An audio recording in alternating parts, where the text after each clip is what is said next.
থেকে উঠবো না। প্রিয় শিক্ষার্থীরা আমার, সারা বাংলাদেশের তরুণ সমাজের কোন দাবি আছে? তারুণ্যের কোন দরকার আছে? আমাদের রক্তের সাথে মিশে আছে কোন দাবি আছে? আমাদের প্রাণের কোন দাবি আছে? রাজু ভাস্করের মাটির মানুষের কোন দাবি আছে? সারা বিশ্ববিদ্যালয়ের লক্ষ লক্ষ শিক্ষার্থীদের কোন দাবি আছে?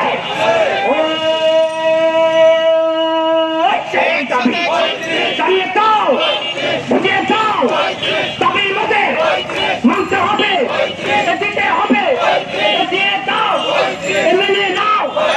৩০-এর শৃঙ্খল, ৩২-এর শৃঙ্খল, ভেঙে দাও, ঘুরিয়ে দাও, ৩২-এর শৃঙ্খল, দিয়েছে তো রক্ত, দিয়েছে তো রক্ত, রক্তের বন্যায় ওই আপসটা সংগ্রাম, এ দালালি না রাজপথ, এ রক্ত ভাইয়ের বাংলায়, এ স্বাধীনতার বাংলায়, এই আপসনের বাংলায়, এই আপসটা সংগ্রাম, এ দালালি না রাজপথ, এ দালালি না রাজপথ, সারা বাংলায় খবর দে, ৩২-এর খবর দে, সারা বাংলায় খবর দে, গ্রামে গ্রামে খবর দে, থানায় থানায় খবর দে, চালায় চালায় খবর দে, হলে হলে খবর দে, দিয়েছি তো রক্ত, রক্তের বন্যায় এই আপস্ত সংগ্রাম, দালালি না রাজপথ, শহীদ ভাইয়ের বাংলায় ৩৫টা ৩৫, বয়স না যোগ্যতা, বয়স না মেধা, বয়স না মেধা, ৩৫টা ৩৫, ৩৫টা ৩৫, স্বাধীনতার বাংলায়, ২৪-এর বাংলায়, সাইদ ভাইয়ের বাংলায়, সাইদ ভাইয়ের বাংলায়, মুক্ত ভাইয়ের বাংলায়, এই আপসটা সংগ্রাম, দালালি না রাজপথ, দালালি না রাজপথ। প্রিয় সাংবাদিক ভাই আমার, সাংবিধানিক অধিকার রক্ষা করতে আমরা আজকে রাজপথে দাঁড়িয়েছি। এটা আমাদের সাংবিধানিক অধিকার, এটা আমাদের ন্যায্য অধিকার। ১২টি বছর ধরে আন্দোলনে চলা, আজকে ৩২ নামক টিকিট দিয়ে আমাদেরকে বঞ্চনার শিকার করতেছে। আমরা বঞ্চনার শিকার হয়েছি, আমাদেরকে বঞ্চিত করতেছে। আপনারা লক্ষ্য করে দেখবেন, এটা কিভাবে লক্ষ লক্ষ কোটি কোটি জনতার দাবি আপনাদেরকে স্পষ্ট করে বলতে চাই।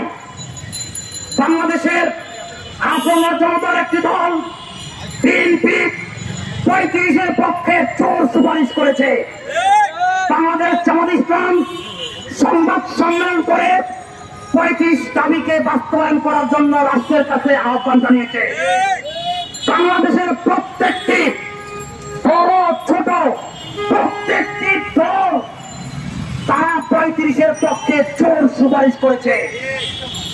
সুশীল সমাজ সুপারিশ করেছে। বাংলাদেশের একজন সিনিয়র সাংবাদিক হতে মাহফুজ কামাল পার হতে অসংখ্য সাংবাদিক ৩৫-এর পক্ষে, টকশি বলেন, অনলাইন বলেন, অফলাইন বলেন, শক্ত অবস্থানে ৩৫-এর পক্ষে দাবিটা বাস্তবায়ন করার জন্য এখনো তারা শক্ত অবস্থানে আছে। আমরা বুঝতে চাই না তারা কোন ক্ষতি করে অশুভ শক্তি ৩৫-এর বিপক্ষে, আমরা সেটা জানতে চাই না। আমরা জানতে চাই এই আলিমা পর্যন্ত ওই ব্রিটিশ সরকার সময় ৩৫-এর বিপক্ষ ছিল, আবার এখন এই আলিমা মজুমদার বৈষম্যহীন রাষ্ট্রের উপদেষ্টা হয়ে আছে, ৩৫-এর বিরুদ্ধে কলকাঠি নাচছে। আমরা স্পষ্ট করে বলে দিতে চাই, জুলাই আগস্টের অভ্যুত্থানের মাধ্যমে এই বৈষম্যহীন রাষ্ট্র তৈরি হয়েছে। যদি কোন প্রকার বৈষম্য রাখা হয় তাহলে এই আন্দোলনকে কোনোভাবে কোন শক্তি দিয়ে রাজপথ থেকে উঠানো যাবে না। তাই অনতি বিলম্বে আমাদের প্রাণের দাবি, লক্ষ লক্ষ শিক্ষার্থীদের দাবি অনতি বিলম্বে বাস্তবায়ন করার জন্য সরকারের কাছে উদারত আহ্বান জানাচ্ছি। প্রিয় সাংবাদিক ভাইরা, এই পর্যায়ে আপনাদের মাঝে বক্তব্য নিয়ে আসছেন 35 আন্দোলনের লাশ রাজপথে লড়াকর তরিক ভাই। তরিক ভাইকে তার মূল্যবান বক্তব্য দেওয়ার জন্য উদারত আহ্বান করছি।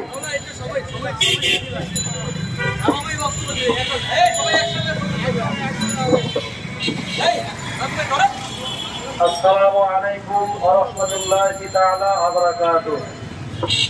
আহমাদুহু ওয়া নুসাল্লি আলা রাসূলিল কারীম, আম্মা বা'দ। আউযু বিল্লাহি মিনাশ শাইতানির রাজীম। বিসমিল্লাহির রহমানির রহিম। উপস্থিত 35 আন্দোলনের পক্ষ থেকে সাংবাদিক আমার ভাইয়েরা, মিডিয়ার আমার ভাইয়েরা, সাংবাদিক ভাইয়েরা, আপনারা জাতির বিবেক, আপনারা এই কথাগুলো তুলে ধরবেন। বিগত 12 বছর সংগ্রামের মাধ্যম দিয়ে যে আমরা যে আন্দোলন করতে আসছি, 35 আন্দোলন, আমরা তো সরকারের কাছে চাকরি চাইনি। আমরা চেয়েছিলাম যে আবেদনের ক্ষেত্রে আমাদেরকে সুযোগ দেওয়া হোক। সেই ক্ষেত্রে আপনারা লক্ষ্য করছেন যে 30 গত সেপ্টেম্বরে আমাদের ভাইদের উপরে যখন আমরা যমুনার অভিমুখে গিয়েছিলাম, সেখানে পুলিশ সহ আমাদের উপরে টিয়ার সেল নিক্ষেপ করা হয়েছিল। এটা রাবার বুলেট সহ, এটা আমরা তীব্র নিন্দা প্রতিবাদ জানাচ্ছি। যেখানে